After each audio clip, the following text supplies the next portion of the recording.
അടുത്തതായി ശങ്കരാചാര്യരുടെ കൃതികളെ വ്യാഖ്യാനിക്കുന്ന ശങ്കരസ്തോത്രാമൃതമാണ്.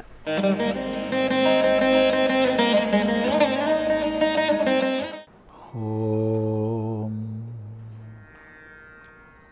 ഗുരുർബ്രഹ്മാ ഗുരുർവിഷ്ണു ഗുരുർദേവോ മഹേശ്വരഃ ഗുരുസാക്ഷാത് പരം ബ്രഹ്മ തസ്മൈ ശ്രീ ഗുരവേ നമഃ. ഓം സദാശിവസമാരംഭാം ശങ്കരാചാര്യമധ്യമാം അസ്മദാചാര്യപര്യന്താം വന്ദേ ഗുരുപരമ്പരാം. ശങ്കരകൃതികളിൽ ശിവാപരാധ ക്ഷമാപണ സ്തോത്രത്തിൽ ഒടുവിലത്തെ ഉപസംഹാരത്തിലേക്ക് അടുക്കുന്ന ഭാഗമാണ് നമ്മൾ ശ്രദ്ധിക്കുന്നത്. സൂക്ഷ്മങ്ങളായ ഉപാസനകളിലും സ്വാധ്യായത്തിലും സത്കർമ്മങ്ങളിലുമൊന്നും യഥാകാലം പ്രവർത്തിക്കായിക എന്ന അപരാധത്തിന് ക്ഷമായാചനം ചെയ്തു. അനന്തരം നിത്യമായ ശിവഭാവത്തെ, പരമശിവനെ ക്ഷണഭംഗുരമായ സകലത്തിലുമുള്ള ആസ്ഥ ഉപേക്ഷിച്ച് ഭജിക്കാൻ ആഹ്വാനം ചെയ്തു. തുടർന്ന് ഒരു പ്രാർത്ഥനയാണ്. എന്താണ് പ്രാർത്ഥന? നോക്കൂ. പൗരോഹിത്യം രജനിചരിതം ഗ്രാമണീത്വം നിയോഗോ മാഠാപഥ്യം ഹ്യനൃതവചനം സാക്ഷിവാദപരാന്നം ബ്രഹ്മദ്വേഷഖലജനരതി പ്രാണിനാം നിർദയത്വം മാ ഭൂദേവം മമ പശുപതേ ജന്മജന്മാന്തരേഷു. ജന്മജന്മാന്തരങ്ങളിൽ എനിക്കിതൊന്നും വന്നു ചേരരുതേ പശുപതേ. ഒന്നാമത് പറയുന്നു പൗരോഹിത്യം, പുരോഹിതവൃത്തി. ഒരിക്കലും പുരോഹിതനാകാൻ ഇടവരരുതേ. പൗരോഹിത്യം എന്ന് പറയുമ്പോൾ സമാജത്തിൻ്റെ പുരോഹിതനായാലും കൊള്ളാം, വിശേഷിച്ചും രാജാവിൻ്റെ പുരോഹിതൻ. ഇപ്പോൾ രാജാക്കന്മാരുടെ പുരോഹിതന്മാരാകുന്ന സമയത്ത് പലപ്പോഴും ധർമ്മവിരുദ്ധമായി പല പ്രവൃത്തികളും ചെയ്യാൻ നമ്മൾ നിർബന്ധിതരാകും. രാജാവ് കൽപ്പിക്കുന്നത് പുരോഹിതന് ചെയ്തേ മതിയാവും. അത് അരുതാത്തതാകുമ്പോൾ ധർമ്മസങ്കടത്തിലാവും. ചെയ്തില്ലെങ്കിൽ രാജാവിൻ്റെ കോപം, ശിക്ഷാ നടപടികൾ. ചെയ്താലോ താൻ പഠിച്ചതിന്, അറിഞ്ഞതിന് വിരുദ്ധമായ ചര്യകൾ. അതുകൊണ്ട് രാജാവിൻ്റെയും രാജകൊട്ടാരത്തിലെയും പുരോഹിതനാവാൻ ഇടവരരുതേ എന്ന് പ്രാർത്ഥിക്കുകയാണ്. ഇനി അങ്ങനെ അല്ലാതെ പുരോഹിതൻ ആയാലും പലപ്പോഴും പല സ്വാർത്ഥ കർമ്മങ്ങൾക്കും താൻ കൂട്ടുനിൽക്കേണ്ടതായിട്ട് വരും. പലരുടെ പ്രാർത്ഥനകൾക്കനുസരിച്ച് പ്രവർത്തിക്കേണ്ടതായിട്ട് വരും. അറുത്ത് മുറിച്ച് ഇത് വയ്യ എന്ന് പറയാൻ പറ്റാത്ത അവസ്ഥ പലപ്പോഴും നമുക്ക് വരും. അപ്പോൾ പലർക്ക് വേണ്ടി പല കർമ്മങ്ങൾ ചെയ്തു കൊടുക്കേണ്ടി വരിക. പ്രത്യേകിച്ച് പല ദുഃഖങ്ങളും പറഞ്ഞുകൊണ്ട് തന്നെ സമീപിക്കുന്നവർക്ക് വേണ്ടി പലതും ചെയ്യാൻ പുരോഹിതര് നിർബന്ധരാകും. അപ്പം അത്തരം പാപകരങ്ങളായ, ദോഷകരങ്ങളായ കർമ്മങ്ങൾ ചെയ്യുന്നൊരവസ്ഥ തനിക്ക് ഉണ്ടാവരുതേ. പുരോഹിത വൃത്തിയിൽ പ്രവർത്തിക്കുമ്പോൾ അറിയാതെ തന്നെ തനിക്ക്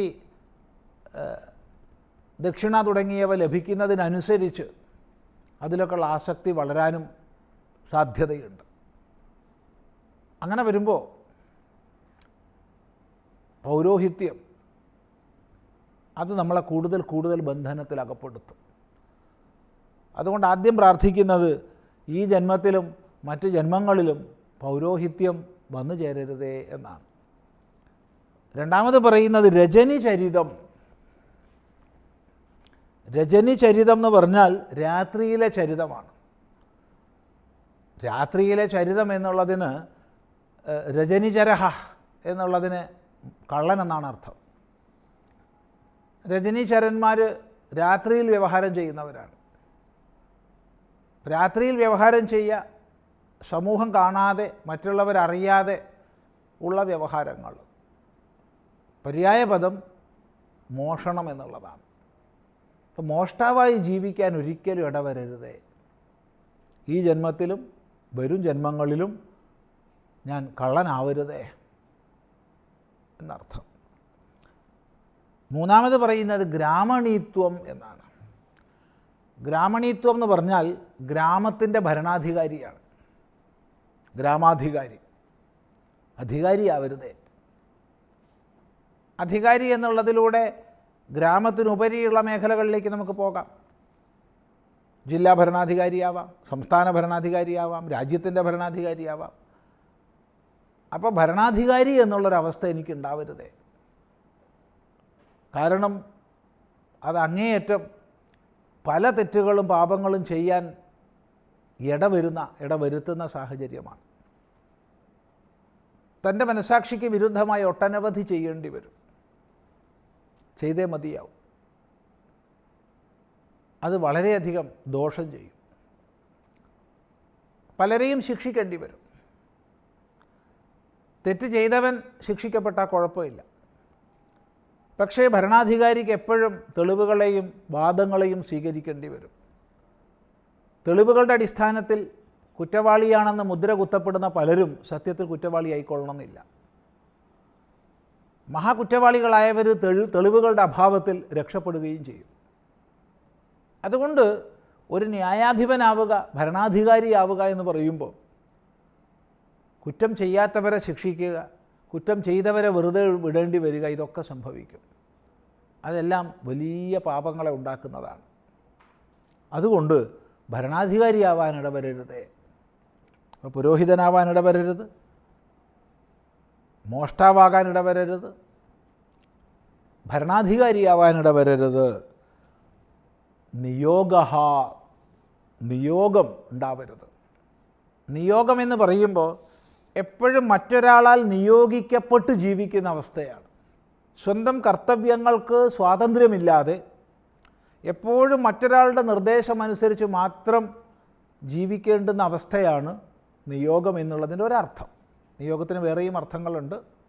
അപ്പോൾ സ്വാതന്ത്ര്യമില്ലാത്ത, എപ്പോഴും നിയുക്തനായി മാത്രം ജീവിക്കപ്പെടേണ്ടുന്ന അവസ്ഥ തനിക്കുണ്ടാവരുതേ എന്ന് പ്രാർത്ഥിക്കുന്നു. അപ്പോൾ ഈ ജന്മത്തിലും ജന്മാന്തരങ്ങളിലും പൗരോഹിത്യം, രജനിചരിതം, ഗ്രാമണീത്വം, നിയോഗം എന്നിവ ഉണ്ടാവരുതേ എന്ന് പ്രാർത്ഥിക്കുകയാണ്. തുടർന്നും പ്രാർത്ഥിക്കുന്നുണ്ട്. അത് നമുക്ക് അടുത്ത പ്രാവശ്യം ശ്രദ്ധിക്കാം.